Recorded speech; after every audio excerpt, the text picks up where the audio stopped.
مسألة ضلع الزهراء عليه السلام هذه قضية تاريخية، لا قضية متصلة بالعقيدة، ولا فيها تبرئة لأحد ممن ظلموا الزهراء وظلموا عليا عليه السلام. قضية تاريخية. يمكن بعض العلماء يقولوا أنه صار في كسر ضلع، بعضنا ما صار. وكل ما تحدثت به من الأول بشكل خاص جدا هو أني عندي تساؤلات في هالمقام، ولم أقل لم يحدث ذلك.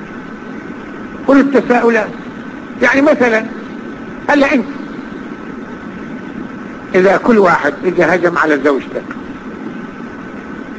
وليد يضربها، تقعد ببيتك بغرفة تقول لا حول ولا قوة إلا بالله، أو تهجم على الذي جاي يضرب زوجتك؟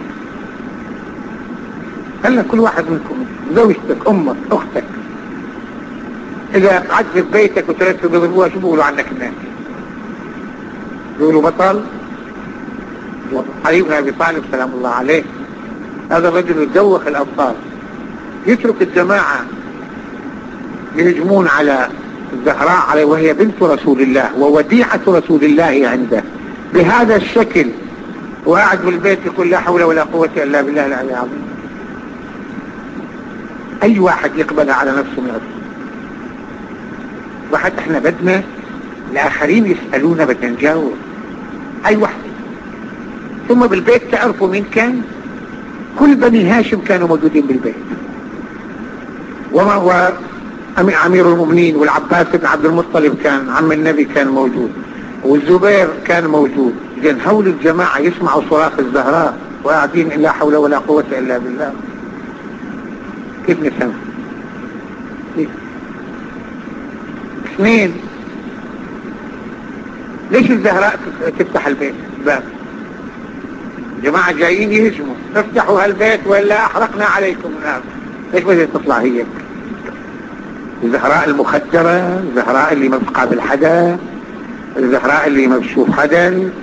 كيف يعني يمكن هذا؟ أنها هي تطلع تفتح الباب، والإمام علي وهول بني هاشم وكلهم، وعندها جاريتها فضة، عندها جارية موجودة فضة ما تفتح الباب. هلا أنت إذا كنت موجودين بالبيت وكذا وزوجتك موجودة ودقوا الباب، خصوصا إذا اجوا أمن بدهم يعتقلوك وكذا، قل لمرتك أنت تطلعي. ثم هن جايين يعتقلوا علي عليه السلام، مو جايين للزهراء. ثم هالناس الذي جابهم عمر للبيت حتى يحرقوا البيت كما كان يقول، قالوا له كيف جايبنا أنت إن فيها فاطمة؟ قال وين أفضل فاطمة؟ جايين نعتقل علينا يا مصالح. أنا كل ما كنت أقول يا جماعة إذا بدكم تقولوا يعني الإمام علي جبان، يعني الإمام علي ما عنده غيرة، بيقولوا إن النبي أوصاه بأن ما يفتح معركة ضد الخلافة، في الخلافة ما يحصل معركة، مش ما يدافع عن زوجته.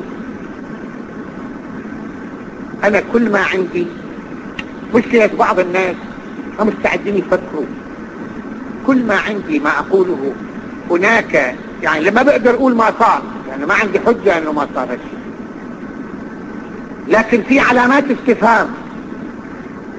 الشيء اللي ما بيقبله أي واحد منكم بالنسبة إلى موقفه مع زوجته، كيف تقبلوا لي علي بن أبي طالب مجدد الأبطال وكذا؟ كيف تقبلوا لي؟ الحمد لله، الله أكبر، الحمد لله، الحمد لله، الله أكبر، الحمد لله.